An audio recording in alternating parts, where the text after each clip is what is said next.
ॐ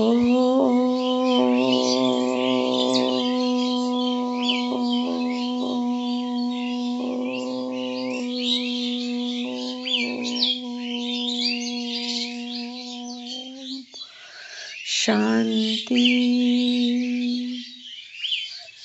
3/8/2024 প্রাতঃমূল্যে ওম শান্তি। বাপদাদা মধুবন। আজকের বাপদাদার অমূল্য মহাবাক্য হলো, মিষ্টি বাচ্চারা, এ হলো অসীম জাগতিক আনলিমিটেড স্টেজ, যাতে তোমরা আত্মারা পার্ট প্লে করার জন্য বেঁধে রয়েছ। এতে প্রত্যেকের পার্ট ফিক্সড।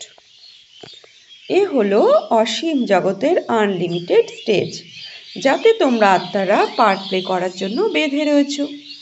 এতে প্রত্যেকের পার্ট ফিক্সড।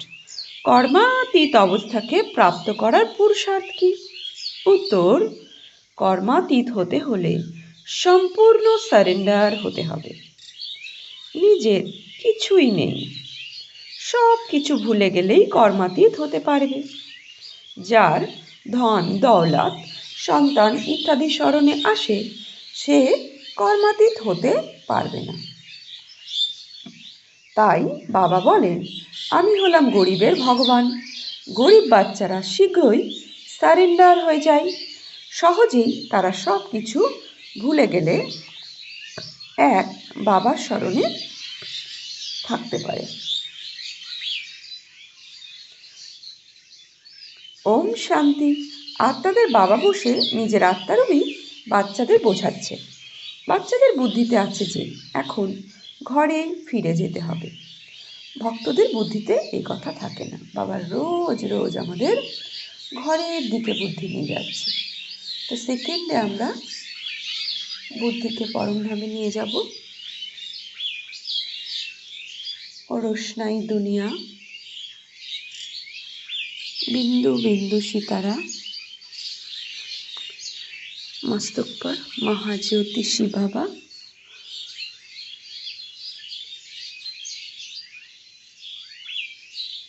সবাই যে যার সেকশন ওয়াইজ আমরা রয়েছি আত্মারা বিন্দু বিন্দু।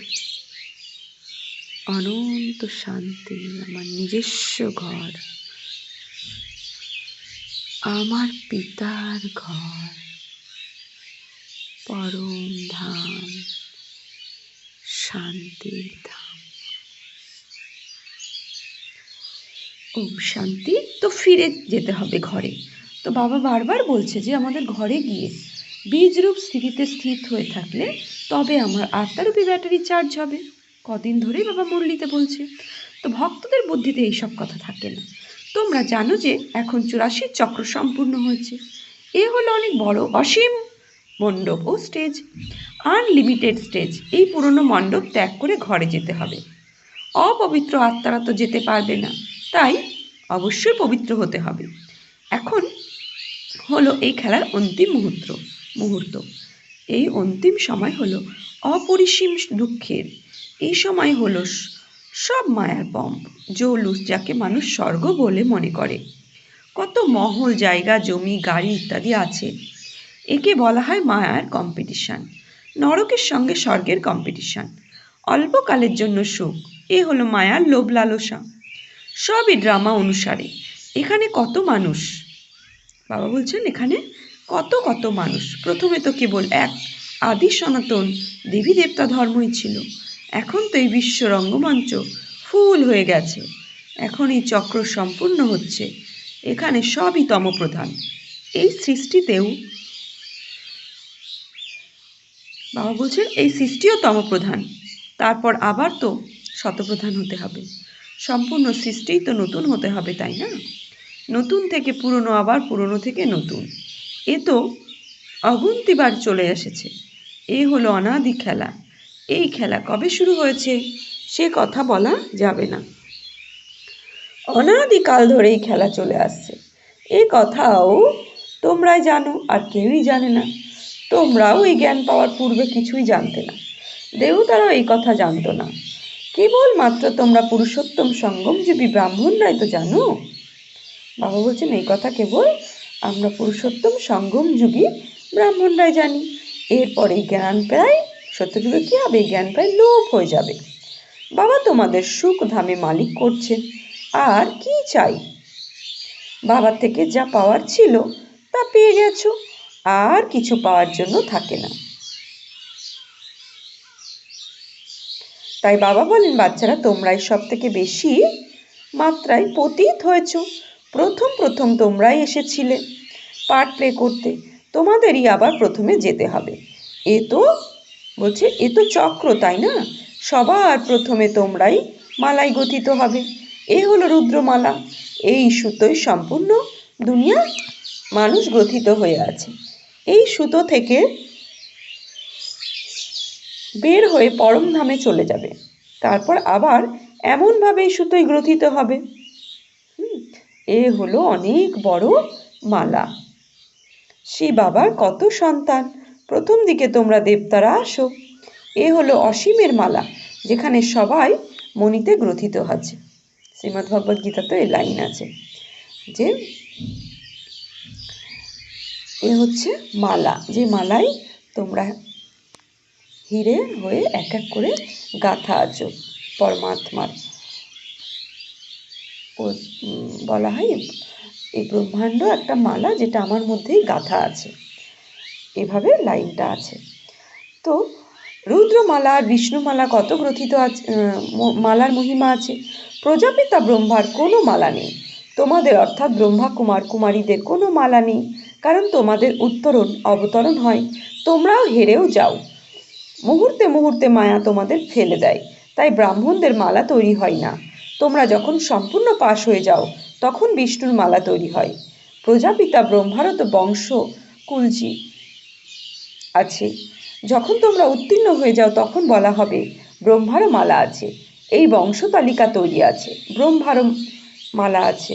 তো এই সময় মালা তৈরি হতে পারে না, ব্রাহ্মণদের কোনো মালা নেই, কেননা আমরা পুরুষার্থী, আমরা এখনো সম্পূর্ণ নই। কেননা আজ তোমরা পবিত্র হও, কাল আবার মায়া থাপ্পড় মেরে কালো কায়া করে দেয়। তোমরা যা অর্জন করেছো সব হারিয়ে ফেলো, তখন তোমরা ভেঙে পড়ো। কোথা থেকে পড়ে যাই তার বিচার করো। বাবা তো তোমাদের বিশ্বের মালিক করেন, তার শ্রীমতে চললে তোমরা উঁচু পদ প্রাপ্ত করতে পারো। হেরে গেলেই সব শেষ। কাম বিকার হলো মহাশত্রু, এর কাছে হেরে যেও না। শ্রীমদ্ ভগবদ গীতাতেও আছে 4th অধ্যায়ে, কামেষু ক্রোধেষু কর্মযোগে আছে 3য় অধ্যায়ে, যে কামরূপী মহাশত্রুকে তুমি বিনাশ করো। তো বাবা বলছেন কাম আমাদের হচ্ছে মহাশত্রু, এর উপর আমাদের বিজয় পেতে হবে। বাকি সব বিকার হলো বাচ্চা, কাম হলো মহা, আর ক্রোধ লোভ এ হলো বাচ্চা। বড় শত্রুই হলো কাম বিকার, একেই জয় করতে হবে। কামকে জয় করতে পারলেই তোমরা জগৎজিৎ হতে পারবে। এই 5 বিকার হলো অর্ধেক কল্পের শত্রু, এও সহজে ছাড়ে না। সবাই চিৎকার করে যে ক্রোধ করতে হয়, কিন্তু কিসের দরকার? ভালোবেসেও কাজ করতে পারো। চোরকে যদি ভালোবেসে বোঝাও, সেও চট করে সত্য বলে দেবে। বাবা বলেন, আমি তো প্রেমের সাগর, তাই যে কোনো অবস্থায় হোক না কেন বাচ্চাদেরও ভালোবেসে কাজ করতে হবে। বাবা যেমন প্রেমের সাগর, প্রেম স্বরূপ হয়ে স্নেহ প্রেম দিয়ে আমাদেরকে বোঝাচ্ছেন, আমাদেরকেও তার বাচ্চা হিসাবে সবার সাথে ভালোবেসে কাজ করতে হবে। তো বাবার কাছে মিলিটারিরও লোকজন আসে, বাবা তাদের বোঝান, তোমরা যদি স্বর্গে যেতে চাও তাহলে শিব বাবাকে স্মরণ করো। তাদের বলা হয়, তোমরা যদি যুদ্ধের ময়দানে দেহত্যাগ করো তাহলে স্বর্গে যাবে। বাস্তবে যুদ্ধের ময়দান তো এটাই, ওরা তো লড়াই করতে করতে মারা যায়। শ্রীমদ্ ভগবদ গীতাতেও আছে, সাংখ্যযোগে আছে, যে এই যুদ্ধে যে শরীর ছাড়বে সে স্বর্গ লাভ করবে, তাই না? তো আমরা কি যুদ্ধ করতে করতে যখন যোদ্ধাস্থিতি নিয়ে শরীর ছাড়ি, তবুও আমরা স্বর্গ লাভ করব, কিন্তু সম্পূর্ণ প্রাপ্ত হলে আমরা সত্যযুগী স্বর্গে যাব। তো এই হচ্ছে, বাবা বলছে এই যুদ্ধের অংশগ্রহণকারী আত্মাই স্বর্গ প্রাপ্ত করে। শ্রীমদ্ ভগবদ গীতাতেও আছে যে এই যেই যুদ্ধে অংশগ্রহণ করবে সেই স্বর্গ লাভ করবে। তো স্বর্গে তো যেতে পারে না, তাই বাবা তাদের বোঝাতেন, শিব বাবাকে স্মরণ করলে তোমরা স্বর্গে যেতে পারো, কেননা এখন স্বর্গের স্থাপনা হচ্ছে। শিব বাবার স্মরণেই বিকর্ম বিনাশ হবে। এই জ্ঞান অল্প যদিও পাও, তাহলে এই অবিনাশী জ্ঞানের কখনোই বিনাশ হয় না। বাচ্চারা, তোমরা যে মেলা ইত্যাদি করো, তোমাদের কত প্রজা তৈরি হয়, তোমরা তো রুহানি সেনা, এতে কমান্ডার, মেজর আদি অল্পই প্রজা অনেক হয়। যারা খুব ভালোভাবে বোঝায় তারাই কিছু পদ ভালো পায়। তাদের মধ্যে প্রথম, দ্বিতীয় ও তৃতীয় ভাগের হয়। তোমরা শিক্ষা দিতেই থাকো। কেউ কেউ তো তোমাদের মতোও হয়ে যায়। কেউ কেউ সবার উপরে যেতে পারে। এমনও দেখা যায় একে অপরের উপরে চলে যায়। বলছে এমনও দেখা যায় একে অপরের উপরে চলে যায়। নতুনরা পুরনোদের থেকেও তীক্ষ্ণ গতিতে এগিয়ে যায়। বাবার সঙ্গে সম্পূর্ণ যোগযুক্ত হতে পারে, তাহলে উঁচুতে চলে যাবে। সব কিছু এই যোগের উপর নির্ভর করে। জ্ঞান তো খুবই সহজ, তোমরা তো অনুভব করো। বাবার স্মরণে যতই বিঘ্ন আসে, বাবা বলেন ভোজনের সময় বাবার স্মরণে তো গ্রহণ করবে, কিন্তু কেউ কেউ 2 মিনিট, কেউ আবার 5 মিনিট স্মরণ থাকে। সম্পূর্ণ সময় স্মরণে থাকা কঠিন মনে হয়। মায়া কোথায় না কোথায় উড়িয়ে সব ভুলিয়ে দেয়। বাবা ছাড়া যখন কারো স্মরণে থাকবে না, তখনই কর্মাতীত অবস্থা হবে। কিছু যদি তোমাদের আপন মনে হয় তাহলে তার স্মরণ অবশ্যই আসবে, তাই না? যে জিনিসটা আপন মনে হয়, তো শিব বাবা আমাদের এখন সব থেকে আপন, তাহলে আমাদের সদা স্মরণে থাকা উচিত। অন্তত পক্ষে বাবা বলছে খাওয়ার সময় সম্পূর্ণ স্থিতিতে বাবা যেন থাকে, তবেই খাবার শুদ্ধ হবে। তো বাবা বলছে কেউ 5 মিনিট, কেউ 2 মিনিট স্মরণ করে খাওয়ার সময়। মায়া কোথায় কোথায় উড়িয়ে নিয়ে যায়। বাবার কি স্মরণে আসে? বাবার মতো হলে কিছুই স্মরণে আসবে না। বাবার কি স্মরণে আসে তার সন্তান সন্ততি নাকি ধন সম্পদ? কেবল তোমরা বাচ্চারাই তার স্মরণে আসো। ব্রহ্মা বাবারও তার সন্তান সম্পত্তি, ধন সম্পদের স্মরণে ছিল না, কেবল তোমরা বাচ্চারাই স্মরণে ছিলে। তো বাচ্চারা তোমাদের তো অবশ্যই বাবা স্মরণ করবে, কেননা বাবা এসেছেনই কল্যাণ করার জন্য। শিব বাবা কিসের জন্য এসেছেন? কল্যাণের জন্য। তো শিব বাবা এসে বাবা বলছেন অবশ্যই তোমাদের স্মরণ করবে, কেননা বাবা এসেছেনই কল্যাণ করার জন্য। তিনি সকলকে স্মরণ করেন, কিন্তু ফুলের প্রতিই চলে যায়। যে বাচ্চা ফুল হয়ে যায় তার প্রতিই চলে যায়। ফুল আবার অনেক প্রকারের হয়, কোনো কোনো ফুলের গন্ধ থাকে না। এ তো বাগান, তাই না? বাবাকে বাগানের মালিও বলা হয়। তোমরা তো এ কথা জানোই। মানুষ ক্রোধে এসে কত লড়াই ঝগড়া করে, অনেক দেহে অভিমান থাকে। বাবা বোঝান কখনো কেউ ক্রোধ করলে শান্ত থাকা উচিত। ক্রোধ হলো ভূত, এই ভূতের সামনে শান্তির সঙ্গে উত্তর দিতে হবে। সর্বশাস্ত্র শিরোমণি শ্রীমদ্ ভগবদ্ গীতা হলো ঈশ্বরীয় মত। ঈশ্বরীয় মত, আসুরি মত, দেবী মতের বিষয়ে একমাত্র ঈশ্বরীয় এসে বলেন। তিনি রাজযোগের জ্ঞান প্রদান করেন। এরপরে জ্ঞান লুপ্ত হয়ে যাবে। এই জ্ঞান লুপ্ত হয়ে যাবে। তোমরা রাজা হয়ে যাও। বলছে তোমরা রাজা হয়ে গেলে এই জ্ঞান আর কি হবে, তাই না? সত্যযুগে যখন রাজারও রাজা, মহারাজা হয়ে যাব, তখন আর এই জ্ঞানের প্রয়োজন পড়বে না। জ্ঞান আমাদের প্রত্যেক কর্মেন্দ্রিয়, প্রত্যেক আত্মাতে আত্মস্থ হয়ে যাবে প্রত্যেকটা জ্ঞান, আর কর্মেন্দ্রিয়তেই সামিয়ে যাবে প্রত্যেকটা জ্ঞান। তাই জ্ঞানের তখন প্রয়োজন হবে না। তোমরা 21 জন্ম তো প্রালব্ধ ভোগ করো, ওখানে এই কথা মনে পড়ে না যে এই পুরুষার্থের জন্য এই ফল পেয়েছি। তোমরা অনেকবার সত্যযুগে গেছো, এই চক্র ঘুরতে থাকে। সত্যযুগ আর ত্রেতা হলো জ্ঞানের ফল। আমরা এখন যে জ্ঞান প্রাপ্ত করছি, এই জ্ঞানের ফল পাবো কি সত্যযুগ আর ত্রেতাতে। এমন নয় যে ওখানে জ্ঞান পাওয়া যায়, জ্ঞান পাওয়া যায় না। জ্ঞান এখন, জ্ঞানের ফল আমরা সত্যযুগে আর ত্রেতা যুগে পাবো, জ্ঞানের চলার যে ফল। বাবা এসে এখানে তোমাদের ভক্তির ফল প্রদান করেন। বাবা বলেছেন যে তোমরা সব থেকে বেশি ভক্তি করেছিলে, এখন একমাত্র বাবাকে স্মরণ করো, তাহলে তমপ্রধান থেকে শতপ্রধান হয়ে যাবে। এতেই যত পরিশ্রম। তোমরা যদি রচনার আদি, মধ্য এবং অন্তকে স্মরণ করো, তাহলে চক্রবর্তী রাজা হয়ে যাবে। বাবা বলছেন তাহলে চক্রবর্তী রাজা হয়ে, তো বাবা বলছে আদি, মধ্য, অন্তকে স্মরণ করলে তোমরা চক্রবর্তী রাজা হয়ে যাবে।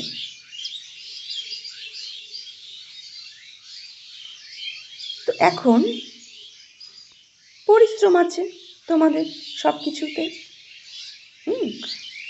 তো একমাত্র বাবাকে স্মরণ করো। তো ভগবান তো বাচ্চাদের ভগবান, ভগবতী বানাবেন, তাই না? ভগবান এসে কি করবেন? বাচ্চাদের ভগবান ভগবতী বানাবেন, তাই না? কিন্তু দেহধারীদের ভগবান ভগবতী বলার রং। ব্রহ্মা, বিষ্ণু এবং শিবের মধ্যে গভীর সম্বন্ধ রয়েছে।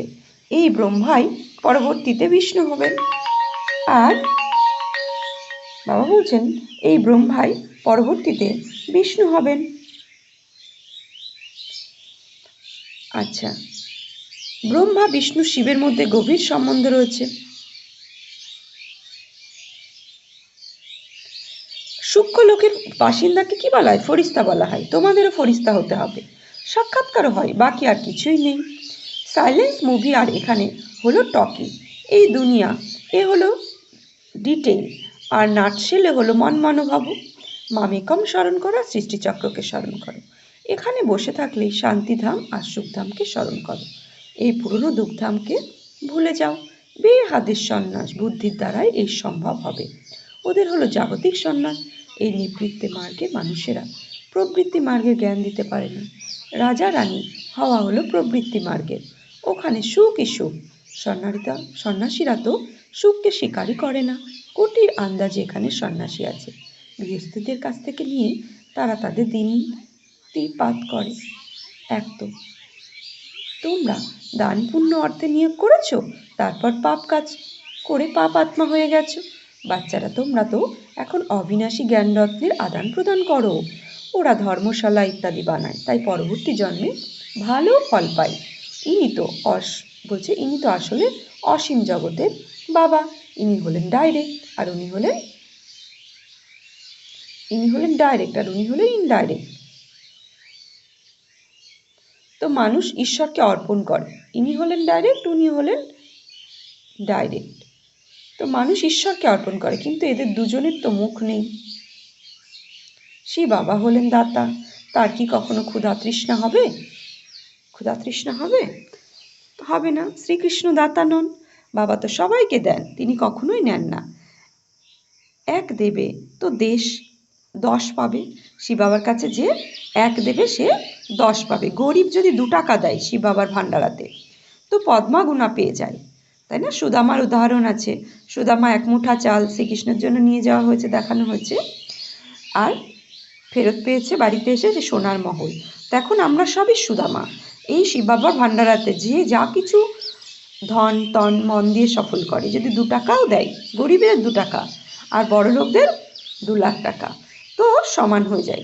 তো 2 টাকাও যদি দেয় তাহলে কি হবে? সেটা সফল হয়ে যাবে। ভারত তো সোনার চড়ুই পাখির দেশ ছিল। বাবা তোমাদের কত ধনবান করেছে। সোমনাথ মন্দির অপরিসীম ধন ছিল, তারা কত লুট করে নিয়ে গেছে। ওখানে বড় বড় হিরে জহরত ছিল, এখন তো দেখাই যায় না, সব কেটে নিয়ে গেছে। এই হিস্ট্রি আবার রিপিট হবে। ওখানকার সব খনি তোমাদের জন্য ভরপুর হয়ে যাবে। হিরে জহরাত তো ওখানে পাথরের মতো পড়ে থাকে। বাবা তোমাদের অবিনাশী জ্ঞান রত্নের দান করে, যাতে তোমরা ধনবান হয়ে যাও। তাই মিষ্টি মিষ্টি বাচ্চাদের কত খুশি হওয়া উচিত। তোমরা যত এই পাঠ পড়তে থাকবে, ততই তোমাদের খুশির পায়স চড়তে থাকবে। বড় পরীক্ষা যখন পাশ করবে, তখন বুদ্ধিতে তো এই কথাই থাকে যে এই পাশ করে এই হবে, এই করব। তোমরা জানো যে ইনি দেবতা হবেন। এ তো হলো জড়চিত্র, ওখানে আমরা চৈতন্য রূপে থাকব। এই চিত্রও তোমরা যা বানিয়েছ তা কোথা থেকে এসেছে? দিব্য দৃষ্টি তোমরা, বাবা বলছে দিব্য দৃষ্টিতে তোমরা তা দেখেছ। তো এই চিত্র তো খুবই আশ্চর্যের। কেউ কেউ মনে করবে এই চিত্র ব্রহ্মা বানিয়েছে। যদি ইনি কোথা থেকে শিখতেন? বলছে যদি ইনি কোথাও থেকে শিখতেন তাহলে কি কেবল একজনই শিখতেন? আরও তো অনেকে শিখতেন। ইনি বলেন আমি কিছুই শিখে আসিনি। তো বাবা দিব্য দৃষ্টির দ্বারা বানিয়েছেন, শ্রীমতের দ্বারাই এই চিত্র তৈরি হয়েছে। তো ব্রহ্মা বাবা যে জ্ঞান আমাদের শিখিয়েছেন, সে জ্ঞান যদি উনি শিখতেন তাহলে নিশ্চয়ই তার ফ্যামিলির কেউ শিখতেন, বা তাকে যে শিখিয়েছে সেও জানতেন। তো বাবা বলছে এসব আমি কিছুই শিখিনি, এখানে স্বয়ং শিব বাবা ব্রহ্মার শরীরে প্রবেশ করে এই জ্ঞান শিখিয়েছেন। তো যুক্তি দিয়ে বুঝতে হবে। তো এই চিত্র মনুষ্য মতের নয়, এসবই শেষ হয়ে যাবে, এর কোনো নাম নিশানা থাকবে না। এ হলো সৃষ্টির অন্তিম সময়। ভক্তির কত সামগ্রী রয়েছে, এসব থাকবে না। নতুন দুনিয়াতে সব কিছুই নতুন থাকবে। তোমরা অনেকবার স্বর্গের মালিক হয়েছ, তারপর মায়া তোমাদের হারিয়ে দিয়েছে। ধনকে নয়, মায়া বিকারকে বলা হয়। বাচ্চারা তোমরা রাবণের শৃঙ্খলে অর্ধেক কল্প আটকে ছিলে। রাবণ হলো তোমাদের সব থেকে পুরনো শত্রু। অর্ধেক কল্প ধরে রাবণের রাজত্বে চলে সত্য আর ত্রেতা, রামরাজ্য আর দাপরার কলি রাবণের রাজ্য। লাখ বছর হিসাবে দিলে তখন অর্ধেক হিসাব তো আসে না। এখানে কত তফাৎ। বাবা তোমাদের বলেছেন সম্পূর্ণ কল্পের আয়ু হলো 5,000 বছরের, 84 লাখ জনই তো নেই। এই হলো বিশাল বড় মিথ্যা।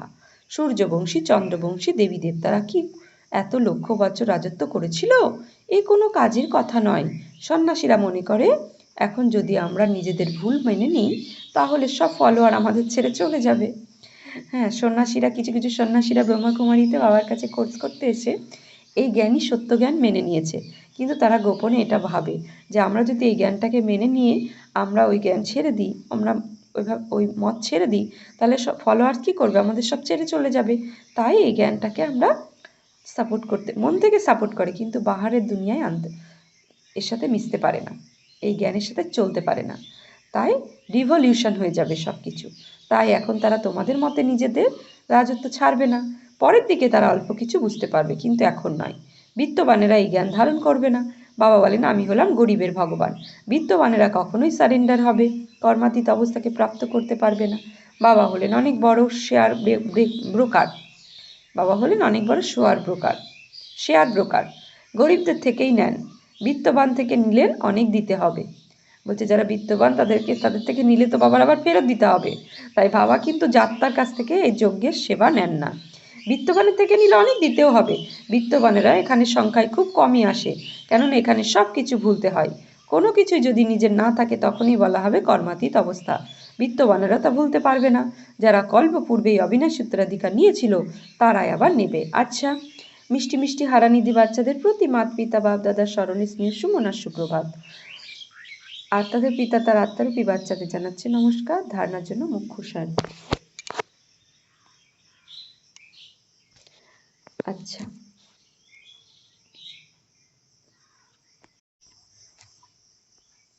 তো ধারণাতে বাবা বলেছেন